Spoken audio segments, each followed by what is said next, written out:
Need your horror fix before the next video? Check out the Creepypasta channel where the magic first started. Mountainized narrations. Good evening, my friends. About a week or so ago, I told you all the story of the infamous Bell Witch of Tennessee. Well, researching that tale made me want to go back and reread the book that introduced me to the legend. While I was doing that, I wound up picking up another book from the same author, and it featured a particularly interesting character from folklore that is often overlooked when it comes to the usual horror monsters. I'm referring to the Wampus Cat. Now, years ago, I covered a story about the Wampus Cat on my Creepypasta channel. However, that was only one of the legends, so today I'm going to delve into the myths of this creature again in full. It only took me, 5 years? Before we get started, however, I realize this channel isn't as popular as the Creepypasta channel is. So, since my workload is going to be particularly heavy throughout the rest of this month and into October, I may focus on that one a little bit more until everything is winded down a bit. I might do the same amount of videos, or I might do 3 per week over there and 1 over here. I'm not sure yet. I'm also kicking around the idea of doing a live stream over there for Halloween, although that really depends on how much noise everyone makes over it.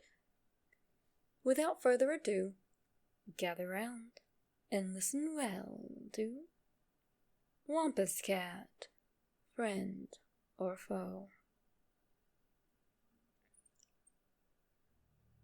The Wampus Cat is a being from Cherokee Folklore, said to originally roam the Appalachians, although reports of this beast have stretched as far west as Arkansas.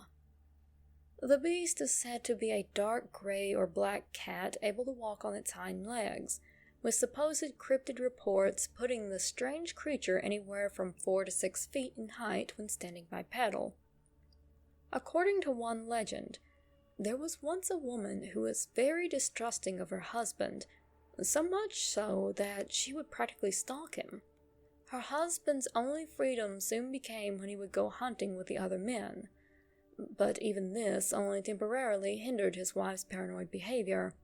Despite women being forbidden from doing anything related to hunting, she allowed her insecurities to overtake her and, flying into a rage, darted off into the forest one day to track down the hunting party to ensure he was with them, and not at the home of another lady. Now, running headlong after a bunch of armed hunters is never a good thing, so she was quite lucky no one mistook her for a passing deer. However, that is where her luck ran out. Her husband was indeed with the hunting party, but neither he nor anyone else were amused. Whether it was more because of her traipsing into forbidden territory, her scaring away any food that was in the area, or because someone wanted to take pity on her henpecked husband, the medicine man that had come along with them transformed her into a half-mountain lion, half-woman, which I suppose was a sort of slight, supposed to mean, if you want to hunt so badly, do it with your own claws. Another twist to this version is that, rather than being a borderline psychopath, the woman was just really interested in what the men were off to when they got off on their own. She snuck after them one night and happened upon what turned out to be a meeting where sacred magics were told. Magics that belonged to men, and men alone. This apparently was such an insult that they instantly turned her into a horrid beast, doomed to roam the mountains alone for all eternity. Now, I'm not sure how close to the legend those are, as the Cherokee are a traditionally matrilineal society with a dual chief leadership. While men were responsible for most political decisions, women could become peace chiefs, they owned the homes, they were responsible for the execution of prisoners, and divorce was primarily their decision. In addition, there are several prominent women in Cherokee history who were known for taking up weapons during wartime. And as all I can find regarding hunting taboos were that only medicine men were allowed to kill certain beasts, such as rattlesnakes, I'm not so sure about the hunting for women is forbidden thing. That could be considered plausible. Also, seeing as how the woman could have thrown the man out at any time, The first tale makes her seem borderline abusive and even deserving of her fate. But these are just the versions that turn her into an evil monster. The version of the legend that I love most is this one, and we have a name this time. Running Deer was a woman very beloved in her village. She was kind, healthy, and had just married one of the most sought-after braves in the whole region. Her life seemed truly blessed for the longest time, though a dark shadow lingered over it.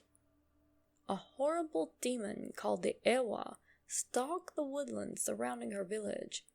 The hunters were afraid to venture far, as ever since the wretched beast had appeared, they had lost many of their finest warriors to madness. One look in the creature's eyes, and the unfortunate soul caught in their gaze would be as dead to the world, living in little more than catatonia, regarding their grieving loved ones without a hint of recognition or interest. Because of this, the village had much less food apart from what could be grown in the fields or fished from nearby. Whenever times got desperate enough, however, the braves would venture out again, leaving the rest of the village to wonder which household would be wailing upon their return. Inevitably, one of these households was Running Deer's own. Upon seeing the dead look in her own stricken husband's eyes, she knew what she must do.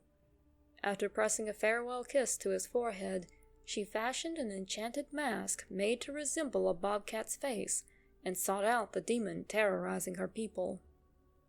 She finally found the Ewa near a stream. Running Deer crept close, making sure to stay behind the demon and out of sight. Finally, as it was leaning down to drink from the stream, Running Deer burst from the underbrush. Upon glimpsing the mask imbued with the bobcat visage, the Ewa, terrified, fled from the sacred mask and its wearer and plunged itself deep into the frigid waters of the stream, never to set foot near the village again.